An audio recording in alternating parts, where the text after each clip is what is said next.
안녕하세요. 이미 알 사람은 다 아는 동네에 퍼진 사연이라 온라인에 한 번 더 공유해보기가 참 수치스럽고 부끄럽지만 확인 사살 한번 제대로 해보기 위해서 용기를 내고 사연을 보내봅니다. 저는 30대 초반의 여자입니다. 직업은 남들처럼 평범하게 회사를 다니는 직장인이고요. 세금 다 떼고 200만 원도 채 못 벌고 살아가고 있으나 마음만큼은 늘 풍요롭고 여유 있다고 자부하며 살아온 사람입니다. 제가 낙천적이거나 욕심이 없어서 그런 건 아니고 그냥 제 주변만큼의 인생을 살아갈 줄 알고 제 주변의 것들에 정말로 진지하게 만족을 하면서 살았기 때문인데요. 제가 제3의 영향을 받을 만큼의 주변 것이라고 할 수 있는 대상은 저희 가족들과 남동생이었고요. 제가 결혼을 하게 되면서부터는 저희 남편, 그리고 남동생이 얼마 뒤 결혼을 하면서부터는 올케까지 이렇게 5명이 제게는 늘 소중하고 가깝고 또 늘 잘 지냈으면 하는 바람을 가진 대상들이었습니다. 실제로 이 사람들이 모두 여유있게 살고 있고 또 건강하고 아프지 않았기 때문에 저 또한 좋은 영향만을 받은 채 잘 살아가고 있었고요. 남편이랑 저는 동갑내기 커플입니다. 고등학교 때부터 사귀었다 헤어지기를 반복해온 오랜 연인이자 제게는 원수 같지만 늘 없어서는 안 되던 제 인생의 반쪽이었어요. 이 사람 군대 갔을 때도 서로 죽고 못 살던 때였어서 전 한결같이 제대하기만을 기다렸고 취준생활하면서 공무원 시험 준비하고 있을 때에도 먼저 직장을 다니고 있던 제가 늘 내조를 했었습니다. 그래봤자 데이트 비용을 제가 내거나 가끔 저희 엄마가 직접 차려주신 도시락을 싸가서 먹이는 정도? 혹은 더 큰 돈을 들여 겨울에 감기 걸리지 말고 공부하라고 몽클레어 패딩을 사준다거나 처음 취업하고 나서는 기죽지 말라고 비싼 수제행복을 맞춰준 정도였어요. 모르는 사람들이 봤을 때는 제가 지극정성인 만큼 남편도 제게 참 지극정성이었기에 제가 이 정도의 열정과 사랑을 쏟아붓는 게 아니냐고 할 수도 있는데요. 그런 거 하나도 없었습니다. 전 단지 그 당시에 남편을 늘 믿어온 것이었고 남편은 늘 그런 제게 달콤한 말로 유혹을 했던 것이 전부였어요. 군대 갔을 때에도 저 몰래 휴가 나온 걸 말도 안 한 채 군대 선임들이랑 소개팅하러 나간 것도 나가서 실제로 여자를 만나서는 그날 원나잇까지 했으면서 뒤늦게 이 사실을 친구로부터 전해 듣고는 이별을 고했던 저한테 남편은 달콤한 말로 너 없으면 못 살아. 나 죽을 거야. 하는 신변 협박과 함께 절 붙잡았고 하지만 저는 끝내 이별을 했어요. 그러나 남편은 그 후 기회가 되면 군대 전화를 통해 저한테 연락을 했고 제대를 하고 나서는 한 달 내내 저희 집 앞에서 절 기다리고 마주치면 무릎부터 꿇어대고 그런 식으로 매달리다 다시 제외를 했습니다. 제외하고 나면 이 인간은 또 언제 자신이 실수를 했었냐는 듯이 참 제게 잘해줬어요. 정말 이런 사람이 다른 여자와 바람을 펴서 잠을 잤다고는 생각이 들지 않을 정도로 사람이 진실했었죠. 그렇게 한동안 또 잘 사귀다가 대학을 졸업하고 저는 당시 지금 다니는 회사보다 더 큰 회사에 취업을 해서 월급을 타고 있었으나 공무원 시험 준비에 뛰어든 남편은 얼른 합격을 해서 잘해주고 싶다며 제게 먼저 이별을 고했어요. 그 때문에 저도 힘들게 공부해야 하는 거 다 아는데 부담 주고 싶지가 않아서 이별을 받아들였고요. 그러다 또 한동안 연락이 없어서 공부 잘하고 있네 싶었는데 친구 페이스북에서 남편의 사진을 봤어요. 공부한다고 고시원까지 들어간다 하더니 고시원은커녕 어느 클럽에서 술 진탕 먹고는 눈이 반쯤 풀린 채 옆에 가슴이 훤히 보이는 여자 어깨에 손을 올리고선 단체 사진을 찍혔더라고요. 물론 그 사진을 보고서 이미 헤어진 마당에 제가 뭐라 할 처지는 아니었지만 그냥 욕 한번 진득하게 해주고 싶었습니다. 남동생 핸드폰을 빌려서 전화를 했어요. 모르는 번호를 자연스레 받는 그 인간한테 쌍욕을 퍼부어주면서 저주를 걸었죠. 네가 평생 공부를 해도 공무원 시험에 합격을 하나 보자 하면서 정말 제가 알고 있는 저주란 저주는 다 걸어보겠다는 마음으로 불합격을 기원했습니다. 그렇게 영영 이별을 하는 줄 알았는데 남편이 2년 만에 또 저를 찾아왔어요. 수험 생활을 워낙 오래 한 사람이라 그때가 합격을 하기도 훨씬 전이었는데 그냥 힘들 때 제 악담이 생각났다면서 옆에서 그렇게 자신을 채찍질 해주라나 뭐라나. 누가 보면 정말 이해 안 가는 끈질긴 관계인데 그 관계를 저희 부부는 참 진득하게도 이어왔답니다. 그렇게 헤어지고 만나기를 반복하다가 다행히 공무원 시험 합격하고도 다른 여자한테 눈독 들이지 않고 저한테 결혼하자고 하길래 정말 아무런 생각 없이 프로포즈를 받아들였어요. 언젠가 우리가 또 기가 막히게 싸워서 갈라서는 일이 있더라도 이 사람만큼은 언제나 그랬듯 내 옆에 와서 제게 사랑을 갈구하고 또 원한다고 먼저 제스처를 취해줄 것 같았으니까요. 사실 남편은 저희 집 같은 처가댁이 없다고 늘 말합니다. 그도 그럴 것이 저희 아버지는 대기업 임원까지 하시고서 지금은 퇴직하시고 중소기업 대표 자리로 스카우트되어 가셨고, 엄마는 대학 때 피아노 전공을 하시고는 쭉 피아노 학원 하나를 차려놓고 동네에서 제법 장사를 잘하고 계셨거든요. 집안 자체에 돈이 부족한 적이 한 번도 없었고, 저 또한 비록 제 월급이 적지만 부모님께서 지금 나이에도 돈을 잘 벌어오고 계시니 제가 쇼핑을 하거나 자취를 시작하면서 필요했던 집을 구하고 가구들을 사는 것, 그리고 결혼을 하고서 신혼집을 구하는 것부터 이것저것 준비를 하는 것까지 다 금전적인 도움을 주셨기 때문에 돈에 대해 스트레스를 받은 적이 정말 단 한 번도 없었습니다. 그 때문에 마음이 좀 편안했던 것일 수도 있어요. 아무튼 남편은 그때부터 아주 당연스레 저와 결혼을 준비하면서 설마 장인 장모님께서 지분해 주시겠지? 하며 농담 반 진담 반으로 저한테 설레발을 쳤었고, 저는 그게 살짝 기분이 나빠서 왜 우리 엄마 아빠가 그 큰 돈을 내주셔야 해? 하면서 남편을 질타하곤 했었으나 이내 결혼 준비를 하면서 남편이 모아놓은 돈이 정말 한 푼도 없다는 것을, 남편의 시부모님마저도 노후 준비만으로 벅차 결혼 자금으로 대줄 돈이 단 한 푼도 없다는 것을 알아차린 후로는 그냥 빈말 안 하고 저희 부모님의 돈을 빌려 썼습니다. 돈도 있는 사람한테 좀 쓰라고 투정을 부려야지 없는 사람한테 왜 안 쓰냐고 투정을 부렸다간 자존심 상하고 빈정상에 도망갈지도 모른다고 아빠가 긋고 말리시며 그냥 투자하는 셈이라며 신혼집을 구해주셨어요. 물론 명의는 온전히 제 것이고요. 천만다행으로도 그런 사돈댁의 감사함과 동시에 부담스러우셨는지 시부모님은 저한테 딱히 시집살이를 시키지도 않았고, 저도 그 바람에 딱히 시댁에서 스트레스를 받을 일이 없었습니다. 그것만으로도 전 너무 감사하고 또 결혼 생활에 만족을 했죠. 그즈음, 그러니까 저희가 막 신혼집에 들어가 살던 쯤 저와 한 살 터울의 남동생이 결혼하고 싶다며 여자친구를 집에 데려왔어요.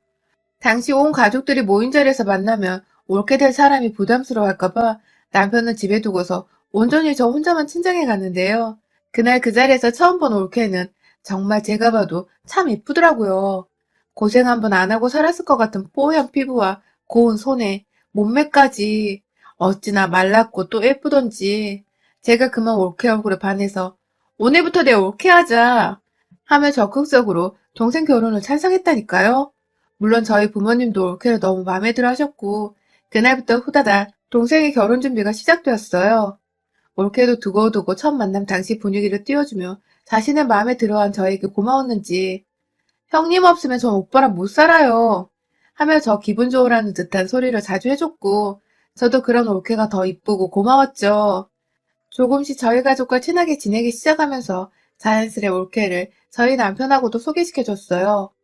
올케는 제 남동생과도 4살 차이가 나니까 저희 부부와는 5살 차이가 나는 정말 아기 같은 존재였는데, 성격 자체가 살갑기도 하고 부침성이 좋아서 남편하고도 곧잘 친하게 지냈습니다. 동생네 부부가 결혼하기 전에는 다 같이 밖에서 퇴근하고서 한잔하거나 저녁을 먹으면서 더블 데이트를 즐기기도 했고, 동생네 부부가 결혼을 하고 난 후에는 서로의 집을 왔다 갔다 하면서 고기를 구워 먹거나 간단히 배달 음식을 시켜 먹으며 시간을 보내기도 했고요. 저한테 잘해줬던 커플이고 또 제 남동생이고, 남동생이 사랑하는 올케다 보니 전 정말 두 사람을 축복했어요. 내가 뭘 해줄 수 있을까 싶어서 고민하다가 결혼 선물로 500만 원짜리 소파도 하나 마련해줬죠. 직장인 월급으로 분명 부담스러운 금액이었으나 그냥 언니들 마음으로 좋은 거 선물해주고 싶었기에 돈이 막 아깝지는 않았습니다. 그렇게 동생네 부부가 결혼한 지도 어느덧 1년이 지나가고, 그간 저희는 꾸준히 사이좋게 지내오다가 코로나가 터지며 자주 만나던 일상들을 대폭 줄였습니다.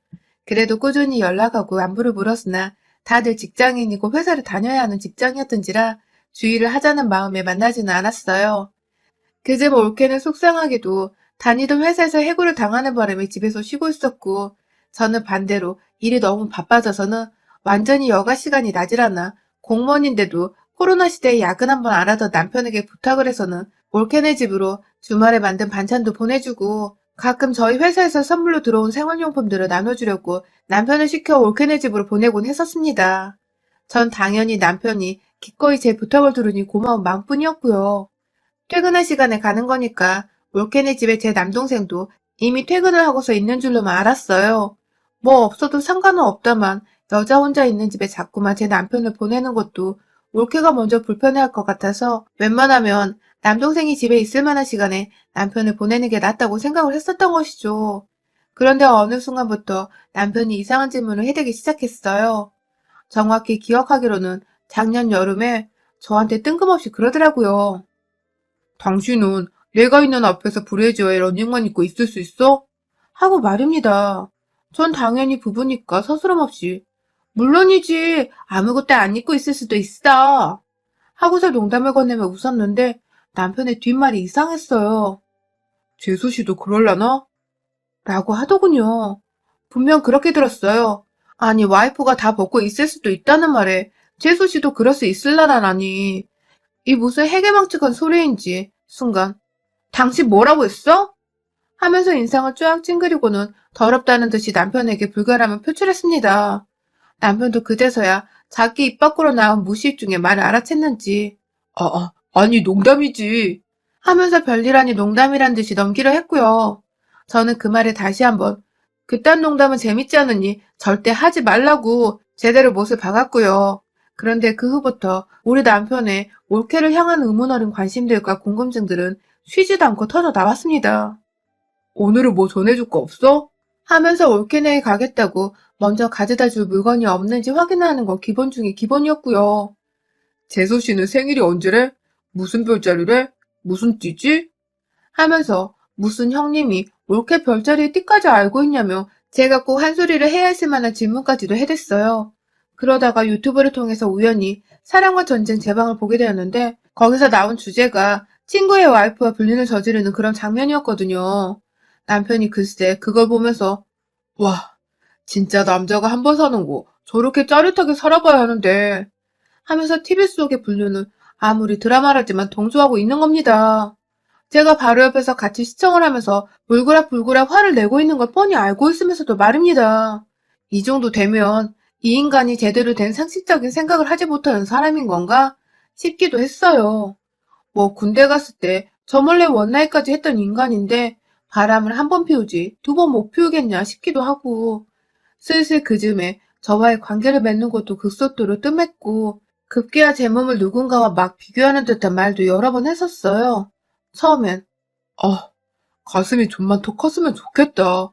내 주먹 안에 꽉 채워질 만큼 이라던지 자기는 개처럼 목소리가 조금만 더 안 커졌으면 좋겠어. 라고 말했다가 제가 걔가 누구야?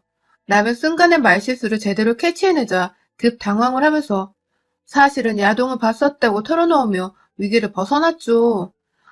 점점 뭔가 촉이 좋지 못한 것이 남편을 꾸준히 의심할 수밖에 없겠더라고요.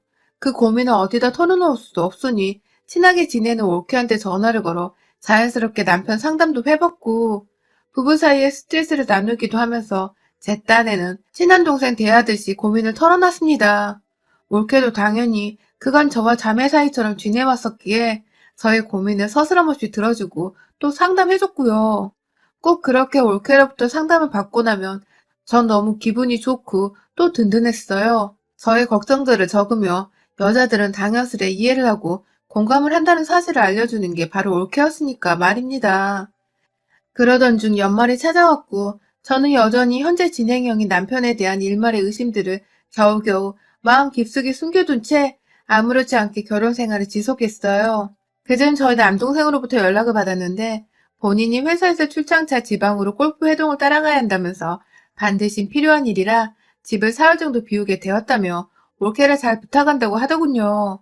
바로 옆에서 남편도 그 소리를 다 듣고 있었고 저는 저대로 잘 다녀오라며 동생이 회사 욕을 하면서 이 시국에 골프 회동을 갖는다고 욕을 바가지로 해주고는 끊었죠. 올케한테 곧장 전화를 했는데 올케는 전화를 받지 않았어요. 전 그냥 그러려니 하며 내일이라도 출근길에 문자 하나 해주면서 심심하면 우리 집이라도 놀러오라고 해야겠다고 마음먹고는 까마득히 잊었고 그 사이 남편은 누구와 문자를 나누는지 태연하게 자리에서 일어나 스트레칭을 하면서 핸드폰을 들여다본 채 문자를 쳐대고 있었어요. 대수롭지 않게 넘기려다 그냥 기분이 찜찜했어요 그날따라. 그래서 남편한테 음식물 쓰레기 좀 버리고 와달라 시켜놓고 자연스레 핸드폰을 책장 위에 얹어놓고 나가는 남편의 뒷모습을 확인하고는 핸드폰을 켜봤어요. 하지만 역시나 잠금이 되어 있어서 열어보기는커녕 정말 아무것도 볼 수가 없었어요. 안절부절하는 와중에 남편은 집으로 돌아왔고 결국 그날 저는 아무것도 확인을 못한 채 잠이 들었는데 하도 걱정을 해서인지 새벽에 잠에서 깨버렸어요. 옆에서 남편은 코 골고 진득하게 퍼들러 자고 있고 저도 모르게 화장실 한번 갔다가 본능적으로 남편 핸드폰을 집어버리곤 남편 지문을 찍어 핸드폰 잠금을 풀어버렸습니다. 떨리는 마음으로 아예 안방을 나와서 혼자 거실 밖 베란다까지 나가서는 카톡을 열었어요. 남편이 미처 자느라 확인하지 못했는지 안 읽은 메시지 하나가 있었거든요.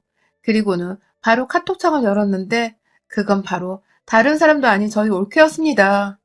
그럼 그렇지. 내가 괜히 이상한 오해를 했구나. 하면서 바로 카톡창을 닫았어요. 다른 사람도 아닌 올케랑 주고받은 문자였기에 그 순간엔 뭐가 이상한지도 모른 채 그냥 지나치려 한 겁니다.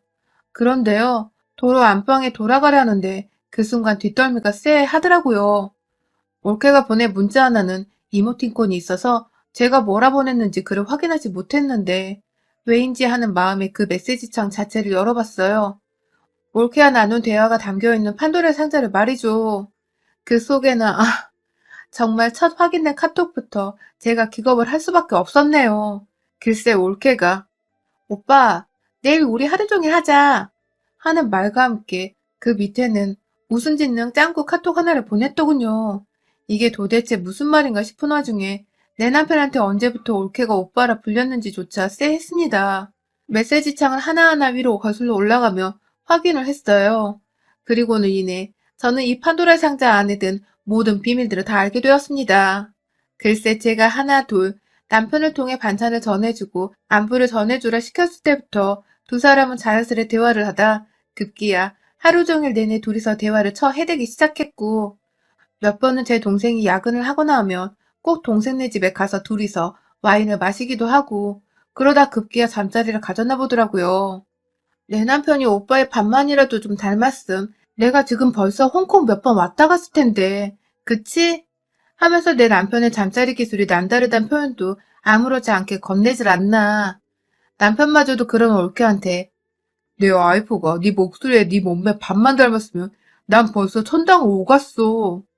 하면서 자기 와이프를 비하하는 말까지 꺼내고 전 그것도 모른 채 그 오랜 시간 동안 올케한테 제 남편 욕을 하고 의심하고 급기야 흉을 보다가 그래도 결국 내 남편이라면 참고 살겠다고 혼자 웃음 지어왔더라고요. 그날 전 잠을 자지 못했습니다. 아침까지 눈 부릅뜨고 남편 새끼 자는 꼴을 노려보다가 출근을 했고요.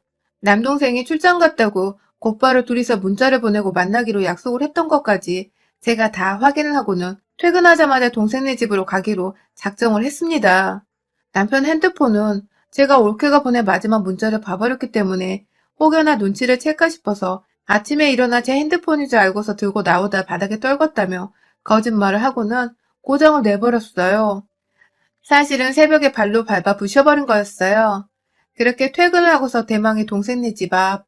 남동생한테 연락하니 뭣도 모르고 신나게 아직 가는 차 안이라면서 자기 없는 동안 와이프 잘 챙겨달라고 철모르고 얘기하길래 일이나 똑바로 하고 오라는 마음에 아무 말 하지 않고서 집 비밀번호를 물어봤어요. 그냥 혼자 있으면 마음이 울적할 텐데 기분 좋아지라며 서프라이즈 겸 꽃다발 하나 놓고 오래 한다고 비밀번호를 알려달라고 하니 고맙다며 좋다고 알려주던 동생 녀석. 누나 마음이 찢어지는 줄은 상상도 못했을 거예요.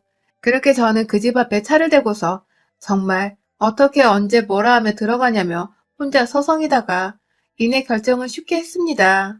제 남편이 들이닥쳤거든요. 차도 없는 인간이 두 발로 친히 지하철 정류장서부터 걸어오던데 딱 봐도 소주병 같아 보이는 병 2개가 든 봉투를 들고서는 자연스럽게 안으로 들어가던 남편. 정말 화가 머리 끝까지 뻗쳐버렸습니다. 차 안에서 한 30분 정도 그냥 흘러나오는 라디오 노래를 들으면서 마음을 웬만하면 진정시키려 했는데 두 사람의 모습을 상상하면 할수록 제 숨은 더 가파왔고 결국 못 참고 동생 집 호수 앞으로 갔어요. 한 층에 두 가정뿐이지만 사이가 커 다른 주민은 신경 쓰지 않아도 되는 상황. 대놓고 현관에 귀를 기울였어요.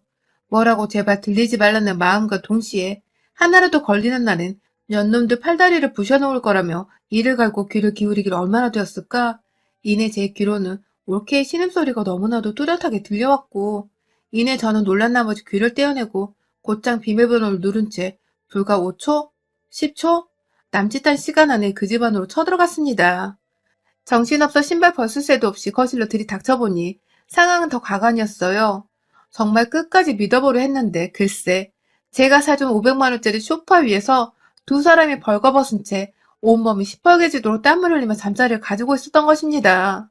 도망치려는데 몸이 너무 흥분한 나머지 생각 따로 안 따라주던지 벌거벗은 두 연놈들은 몸이 굼떴고, 저는 그대로 둘의 사진을 찍어버리자마자 부엌에서 칼을 들고 나왔어요. 남편과 올케가 비명을 지르며 살려달라고, 목숨만을 살려달라고 질색팔색을 하며 저를 말리겠다고 침착하라 말하고 있는데, 그대로 그 칼을 들쳐들고 두 사람에게 가서는 두 사람이 아닌 그 뒤에 쇼퍼를 향해서 칼을 내리 꽂았습니다. 너무 웃긴 게 그 와중에 우리 남편은 무섭다고 오줌을 지려버려서는 오줌의 암모니아 구린내가 슬슬 나기 시작했어요. 올케는 그게 또 충격이라며 경계하듯 뒤로 물러나다 급기야 안방으로 도망가 문을 걸어 잠그고, 저는 거실 안에 500만 원짜리 결혼을 축복하며 선물한 그 소파를 제 손으로 갈기갈기 찢어버렸답니다. 남편은 거실 테이블 위에 놓여져 있던 잡지책으로 저한테서 머리를 몇 번이나 얻어맞더니 아파 죽겠다고 발아가다 급 태세전환으로 잘못했다고 빌기 시작했고요. 그런 남편보다 더 괘씸한 우리 올케년을 향해 저는 안방으로 갔어요. 문을 잠궈놨길래 동생한테 지금 당장 사진을 보내겠다고 하니 그제서야 문을 열어주더라고요. 자기 방어하겠다고 큼지막한 베개를 안고 서 있는데 그런 올케의 맨몸에다가 확 발길질을 해버렸어요. 넘어지지도 않고 잘 지탱하고 있던 올케의 싸다구를 정말 아낌없이 쳐댔고, 그도 모자르다며 올케를 끌고 가서는 화장실에 쳐넣어 물세례를 퍼부었습니다. 지도 잘못한 줄은 아는지 그냥 다 당하고 있더라고요. 내심 저항하면 어쩌나 싶었는데 당해주고만 있으니 그게 다행이기도 했어요.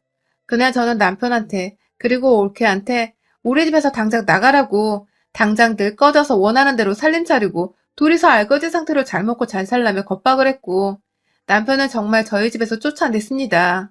아직 동생한테는 말하지 않은 상태에서 저희 부모님께 이 모든 사실을 고했고, 엄마는 혼자 변호사까지 찾아가서 소송 준비를 완벽히 해주셨습니다. 저희 시부모님께 욕설이까지 퍼부어대신 바람에 시부모님이 놀래 저희 집까지 뛰쳐와서는 저 퇴근할 때까지 그 추운데 밖에서 기다리셨더라고요. 물론 저는 집 비밀번호를 진작에 바꿨기에 두 사람, 아니 남편까지 포함해서 세 사람은 저희 집에 발 한 발자국도 들이지 못했고, 남편한테는 정말로 이혼 소장을 날렸습니다. 공무원이라 이런 일에 더 민감한 남편을 위해 친입구청 홈페이지까지 들어가서 남편의 불륜을 고발하며 엄한 공무원 상사들한테 직원 관리 똑바로 하라고, 요즘 같은 저출산 시대에 이 무슨 빌어먹을 부부의 모습이냐며 장문의 유혹을 한 바가지로 했고요. 남편은 곧이어 그 오랜 시간 수험 생활을 겪고 합격한 공무원인데 파면되었어요. 아주 깔끔히 잘렸답니다. 올케도 곧이어 출장서 돌아온 제 남동생으로부터 모든 사실을 들켜놓고도 사랑타랑을 하며 부부관계를 이어가려 하다가 결국 제가 원하던 대로 이혼소송을 당했고요. 저나 동생이나 이 무슨 민망하고도 불경스러운 상황인 건지 서로가 서로의 배우자에게 위자료 소송을 해버리는 지경까지 와버렸어요. 천만 다행이게도 양 배우자들이 능력도 없고 결혼하면서 보탠 돈도 한 푼 없었던지라 위자료로 돈을 받으면서 결혼 생활이 정리되었고요. 졸지에 자녀들이 모두 이혼 남녀가 되자 저희 부모님께서는 화가 난다고 괘씸죄까지 물어서는 자기 돈으로 산 집안에서 살았던 모든 시간과 혜택에 대한 돈을 물어내라 소송을 거신 바람에 기존에 걸어놨던 상간소송의 죄가 좀 더 무거워졌어요. 사람은 한 번 쓰레기는 그냥 쭉 쓰레기인 건데 우리 남편은 그렇다 쳐도 올케는 도대체 무슨 정신으로 그런 더러운 짓을 벌인 건지. 배신감에 한동안은 정말 마음이 힘들고 괴로웠는데 그래도 확실히 처벌을 하고 남편마저 직장에서 쫓겨난다고 하니 얼마나 다행인지. 각자 이혼을 하고도 빈털터리 상태에서 원하던 대로 둘이서 얼마나 잠자리를 가지고 흥분과 사랑에 속삭이면서 잘 살아갈지 그 끝을 제 눈으로 반드시 확인을 해보려 합니다. 지금도 주기적으로 연락이 와서 연애 때 했던 짓처럼 미안해, 잘못했어, 당신밖에 없어 하는 개소리를 시전하는 우리 남편. 제가 다른 건 몰라도 남편 인생 말로가 얼마나 망가져갈지, 안 망가지면 제가 직접 나서서라도 이 인간의 행복은 철저히 망가뜨리며 살려고요. 물론 그런 남편과 함께 배신을 때린 올케란 년도 마찬가지고요. 여러분의 생각은 댓글로 남겨주세요. 오늘도 시청해주셔서 정말 감사합니다.